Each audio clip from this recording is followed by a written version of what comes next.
Good morning, everybody, and welcome back to school today. A big hello to those of you who are learning at home, and a big hello to those of you who are in school in one of our bubbles. So wherever you are, I hope you are having a lovely day. As you can see, I'm recording this from home. It's dark outside because I'm actually recording it on the 4th of February, the day before you're going to be watching it. So we are thinking about our school value at the moment of justice. And today we are going to be thinking about sharing things fairly. So the title of this collective worship is Fair Shares for All. And I'm going to start off by leaving you with a little thought. Oxfam is a charity, and they have worked out that the richest 62 people in the world own as much as the poorest 3.5 billion, which is half of the world's population. So 62 people in the world own as much, having as much wealth as half of the world's population. Now that is a really interesting set of numbers, and for something for you to think about and ponder.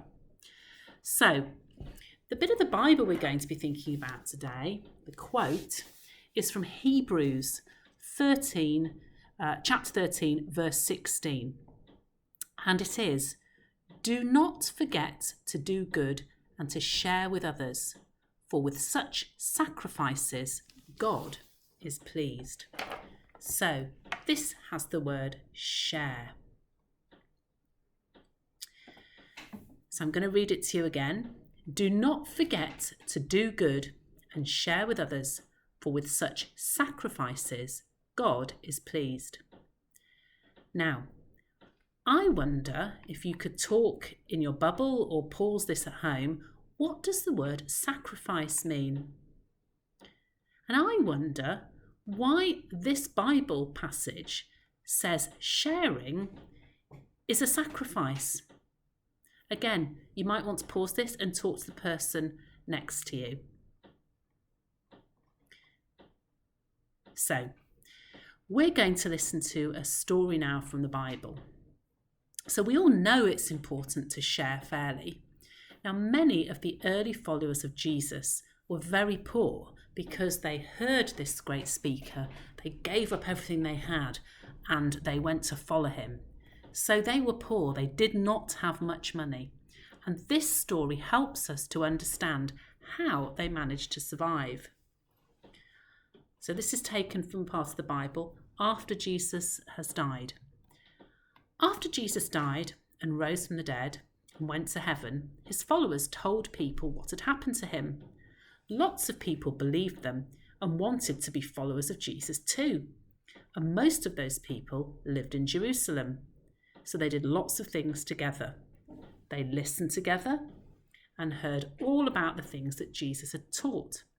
They spent time together and got to know each other. They ate together, particularly the special goodbye meal of bread and wine that Jesus had told his friends to keep. And they often saw amazing things happen as a result. But that's not all they did. For, in addition to listening and spending time together and eating and praying, they also shared what they owned with one another. You see, some of those early followers of Jesus had lots of money, and others had very little. But because they were followers of Jesus, together they believed that what was owned by one person belonged to everyone else. So, if one follower of Jesus needed something and another follower of Jesus had something they could sell, then that's exactly what they did. They sold the something and used what money they received to help the person in need. There was, for example, a man named Joseph. He was a teacher. When he heard that other followers of Jesus were in need, he sold a piece of land that he owned and gave it to the apostles, the men who led the followers of Jesus, and they gave it out to people who needed help. Land was very valuable in those times, just like it is today, but as far as Joseph was concerned, whatever belonged to him was there to be used by all the followers of Jesus, and to make a difference to those who were poor and struggling. Perhaps That is why, one of the reasons why the apostles called him by his nickname Barnabas, which means someone who encourages others. And so more and more people came to follow Jesus, and they became part of this group who listened together, spent time together, ate together, prayed together, and shared what they had together. So everyone's needs were met. So there's quite a lot to think about in that story, and we're going to have a moment now to reflect. So we're going to have some time of quiet reflection. In this story, the followers of Jesus shared everything they had: their friendship, their time, their food, and their money. In this quiet time, can you think of something that you have a lot of? Is there someone you could share it with? Just have a think.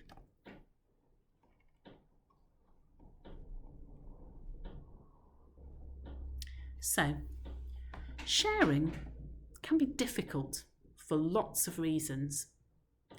Let's join together in this prayer and ask God to help us. So, we're going to do it a little bit differently. We tried this a couple of days ago. I'm going to say a line of the prayer, and this time you're going to respond by saying, "Lord, help us to share fairly."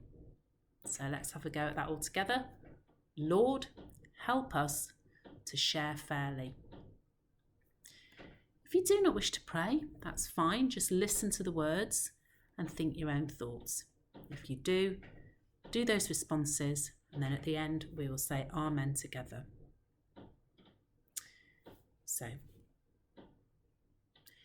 dear Lord, when we are tempted to take more than we should, Lord, help us to share fairly. When there are disagreements about who should get what, Lord, help us to share fairly. When I have the chance to make a difference to the lives of others, Lord, help me to share fairly. Amen. We should remember, shouldn't we, that God is pleased when we do good and share with others.